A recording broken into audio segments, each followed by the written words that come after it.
हुकूमत ने पहले पार्लियामेंट का मुश्तरका इजलास बुलाया, फिर मुलतवी किया। अपोजिशन से बातचीत को वजह बताया, फिर बात ये बगैर दोबारा इजलास बुला लिया। राना सनाउल्लाह, खुर्शीद शाह, शेरी रहमान और दीगर अपोजिशन अरकान के स्पीकर असद कैसर से शिकवे। कहा कि आपने अपोजिशन को इलेक्ट्रॉनिक वोटिंग मशीन और दीगर मुतनाज़ कानून साजी पर मुज़ाकरात की दावत दी। हम मुशावरत पर राजी हुए तो हुकूमत ने पार्लियामेंट का मुश्तरका इजलास बुला लिया। ये किसकी तौहीन है? असद कैसर ने कहा कि वो वज़रा को बुलाकर अभी बात करते हैं। वज़ीर आज़म से मुलाकात के बाद स्पीकर ने कहा कि ज़ाब्ते के मुताबिक अपोजिशन के खत का जवाब देंगे।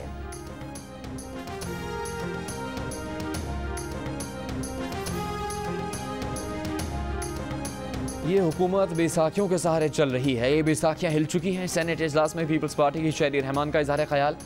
बाबर आवान ने जवाब दिया, हज़ारों ख्वाहिशें ऐसी कि हर ख्वाहिश पे दम निकले। हम 5 साल गुजारेंगे। कायद ऐवान डॉक्टर वसीम शहजाद ने कहा कि इत्तेहादियों के साथ बेहतरीन ताल्लुकात है। बैसाखी की तलब में तो अपोजिशन गली गली फिर रही है। इमरान खान को बैसाखी की ज़रूरत नहीं। मुशावरत के बगैर पार्लियामेंट का मुश्तरका इजलास तलब करने पर सेनेट से अपोजिशन का वॉकआउट।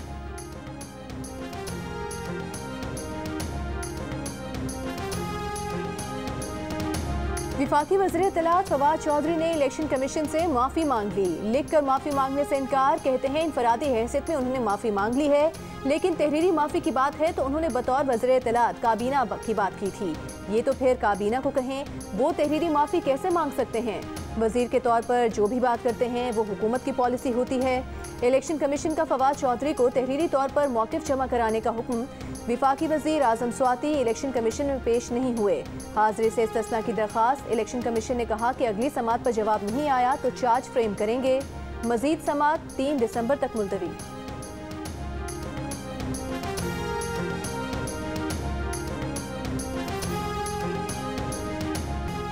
शेखुपुरा में रेलवे क्रॉसिंग पर फाटक न होने के बाद शर्मनाक हादसा। कॉलेज वैन ट्रेन की जद में आ गई। 3 तालिबात जाम बहक और 9 जख्मी। जल्दबाजी में वैन पटरी पर लाने वाला ड्राइवर फरार। वाक़े के खिलाफ अहले इलाका का एहतजाज। ट्रेन को रोक दिया। रेलवे हुकाम का कहना है कि हादसे वाली जगह पर कोई फाटक नहीं था। ज़िला इंतज़ामिया ने आर्जी क्रॉसिंग बना रखी थी। Divisional superintendent railway Nasir Khalil का कहना है कि 10 दिन पहले ट्रैक ऑपरेशन किया गया।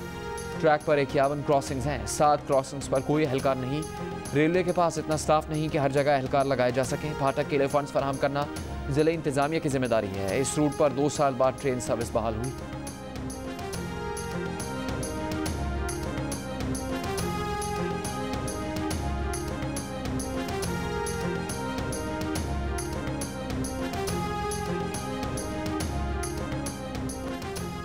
सदर कराची की कोऑपरेटिव मार्केट में आग लगने की वजूहात अब तक सामने न आ सकी। ताजरों का फायर ब्रिगेड ताख़ीर से पहुंचने का इल्ज़ाम। नुकसानात का इज़ाला करने का मुतालबा। अब्दुल्ला हारून रोड रुकावटें खड़ी करके ट्रैफिक के लिए बंद कर दिया। चीफ फायर ऑफिसर के मुताबिक मार्केट में फायर सेफ्टी के कोई आलात मौजूद नहीं थे। फायर ब्रिगेड ने वक्त पर पहुंचने की कोशिश की थी। पहले 4 और फिर आग की शिद्दत देखते हुए 10 फायर टेंडर्स भेजे गए। कोऑपरेटिव मार्केट में आग लगने से 600 दुकानें मुतासर हुई।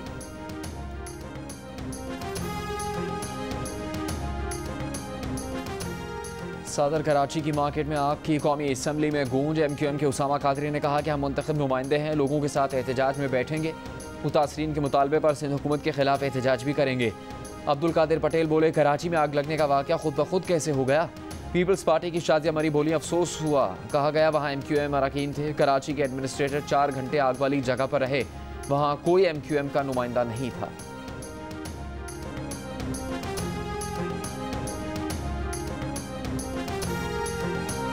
पंजाब में डेंगू मच्छर के वार मजीद 2 जानें ले लीं। सूबे में 314 नए केसेस में से 219 लाहौर से रिपोर्ट हुए। इस्लामाबाद में 40 अफराद मुतासर। रावलपिंडी, गुजरांवाला, मुल्तान में भी डेंगू के वार जारी। बुखार की दवा महंगी होने के बाद पेशावर में डेंगू के टेस्ट की फीस भी बढ़ा दी गई। रवा साल केसेस की तादाद 4000 से तजावुज कर चुकी। शहर के 10 इलाके हॉटस्पॉट करार। स्प्रे न कराने पर शहरी नाला।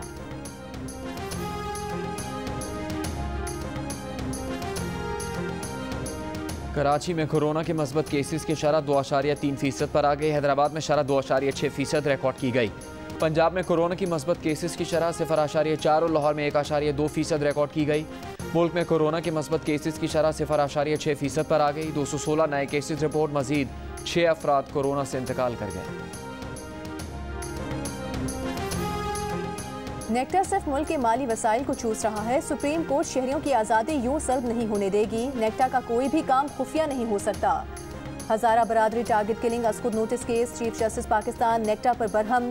मेंबर नेक्टा ने बताया कि 4th शेड्यूल में नाम डालने का फैसला सूबाई हुकूमत करती है। चीफ जस्टिस ने कहा कि नेक्टा का 21 ग्रेड का अफसर वेबसाइट अपडेट करता है, ये तो असिस्टेंट क्लर्क का काम है। सुप्रीम कोर्ट ने नेक्टा से इंसदाद दहशतगर्दी के लिए किए गए काम की तफसीलात मांग ली। मजीद समात 2 हफ्ते के लिए मुलतवी।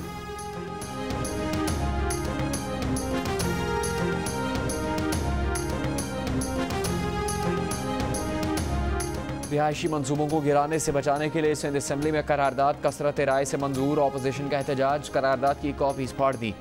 रुकन MQM मोहम्मद हुसैन ने कहा कि नासिर शाह ने कहा था नस्ला टावर पर करारदाद ला रहे हैं, पूरी करारदाद में नस्ला टावर का जिक्र तक नहीं। PTI के खुर्रम शेर जमान का कहना था कि नस्ला टावर के मामले पर जज्बात और 2 नंबरी का सहारा न लिया जाए। सईद गनी कहते हैं करारदाद में सिर्फ इमारतों को तहफ़्फ़ुज़ नहीं दिया गया, मुलविस अफराद के खिलाफ कार्रवाई का भी कहा गया है।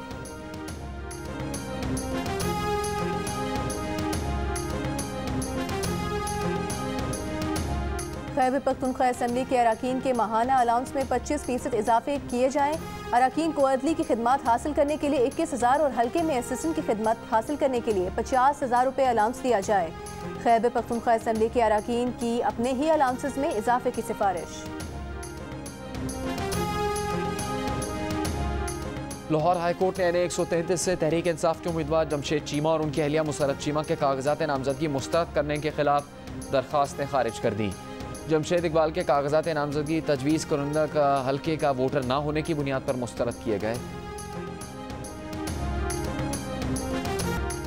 इस्लामाबाद एक्सप्रेस वे पर तेज रफ्तारी के बायस हादसा, जाम बहक अफराद की तादाद 4 हो गई। हादसे में एक गाड़ी मुकम्मल तबाह हो गई, 3 गाड़ियों को जुज़वी नुकसान पहुंचा।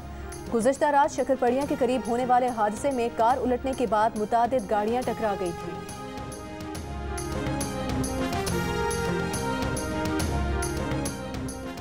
CNG की कीमत में 10 रुपये 30 पैसे फ़ी किलो का इजाफा कर दिया गया है। ऑल पाकिस्तान CNG एसोसिएशन के रहनुमा गयास पराचा ने कहा है कि CNG की कीमतों में इजाफा FPR की जानिब से GST में इजाफे के बाद किया गया। मौजूदा हालात में CNG सेक्टर टैक्सेस का मजीद बोझ उठाने का मुतहम्मिल नहीं हो सकता।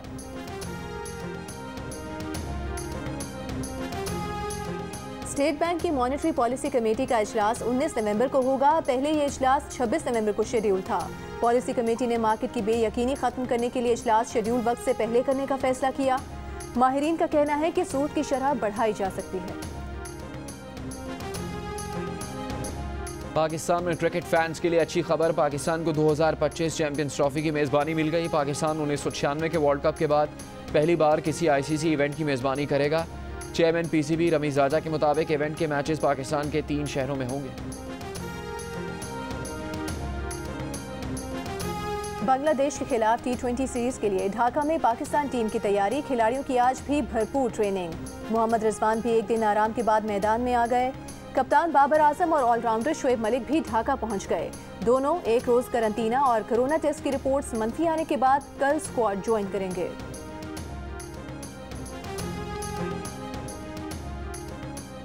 पाँच करोड़ की घड़ियां, रसीद कोई नहीं। दुबई से वापसी पर भारतीय क्रिकेटर हार्दिक पांड्या की 2 कीमती घड़ियां कस्टम हुकाम ने जब्त कर ली। हार्दिक पांड्या का इल्जामात से इनकार, कहा रसीदें जमा करवा दी हैं। घड़ी की कीमत 1.5 करोड़ भारतीय रुपए। भाई चाइनीज जुबान सीख रहा हूँ। मेरी फिल्म जो लग रही है द डोंकी किंग चाइना के सिनेमा घरों में 19 नवंबर को। हाँ ना, पाक चीन दोस्ती जिंदाबाद। वू द मिंग जिंग शे मंगू मंगू जॉन मंगू नी हो आहा।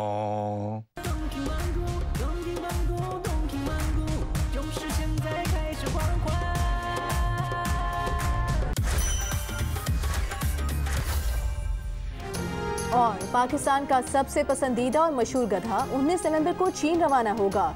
जियो फिल्म्स और टेलीस्मैन स्टूडियोज की शाहकार फिल्म द डोंकी किंग 19 नवंबर से चीन के सिनेमा घरों में रिलीज की जाएगी। डोंकी किंग पाकिस्तान के अलावा 10 ममालिक में कामयाबी के झंडे गाड़ चुकी है।